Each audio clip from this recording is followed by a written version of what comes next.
जिन्हें की अनाज की जरूरत थी।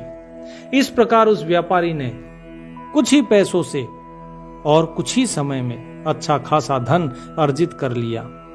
जब उस व्यापारी ने खूब पैसा कमा लिया तो लगभग 10 महीने के बाद वो वापस उसी नगर में लौटा, काशी नगरी में, और अपनी पत्नी को सेठ के पास गिरवी रखकर गया था तो सोचा कि अब उसे छुड़वाया जाए। व्यापारी नगर में आकर सीधा उस सेठ के पास पहुंचा और कहने लगा, सेठ जी, आप अपना हिसाब करके मुझसे रुपए ले लीजिए और मेरी पत्नी को मुझे वापस लौटा दीजिए। ये सुनकर सेठ ने कहा, भाई क्या बताऊं, आज से 2 महीने पहले की बात है। तुम्हारी पत्नी अचानक बहुत बीमार पड़ गई और उसकी बीमारी के कारण तुम्हारी पत्नी की मृत्यु हो गई। मैंने बहुत कोशिश की, उसका बहुत इलाज करवाया, अच्छे से अच्छे वैद्य को भी बुलाया, लेकिन फिर भी तुम्हारी पत्नी को मैं बचा नहीं सका। मुझे क्षमा करो। व्यापारी ने सेठ के मुंह से जब यह बात सुनी तो बड़ा ही दुखी हुआ।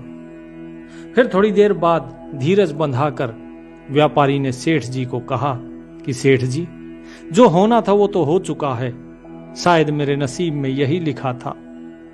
फिर भी आप अपने पैसे मुझसे ले लीजिए ताकि मुझे इस बात का संतोष हो जाए कि मैंने अपना कर्ज चुका दिया। मैं किसी का कर्जवान नहीं रहा। मैंने आपका कर्ज चुकाकर अपनी पत्नी को गिरवी रखने के जो कलंक मेरे ऊपर लगा है, इस कलंक से मैं खुद को बचा लूंगा। व्यापारी की बात सुनकर सेठ बोला कि नहीं भाई, अब मैं तुमसे वो पैसे कैसे ले सकता हूं?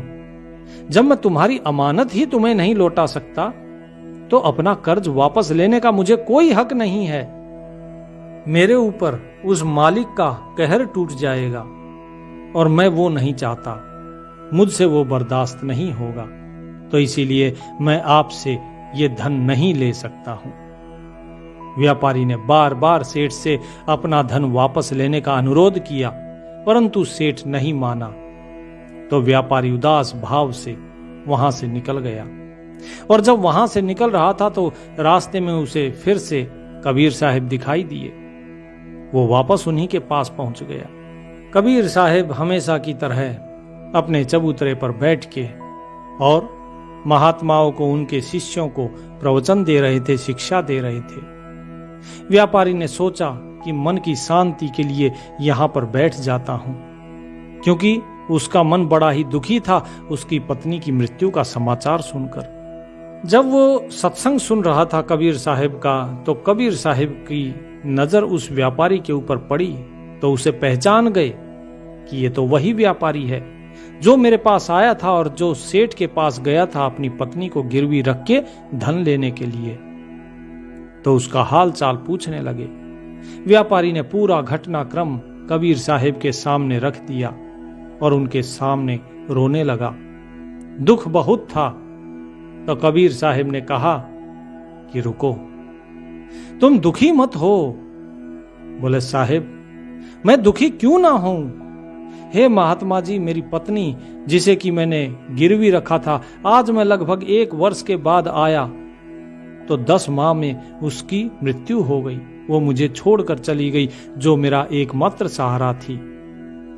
तो कबीर साहब ने कहा कि भाई, उस सेठ ने तेरे साथ धोखा किया है। तेरी पत्नी निश्चित ही रूप से जीवित भी है और स्वस्थ भी है। तेरी पत्नी को या तो उस सेठ ने अपने घर में छिपा लिया है या फिर किसी परिचित के पास दूर भेज दिया है। तो उस पार्ट 3 सुनने के लिए लाइक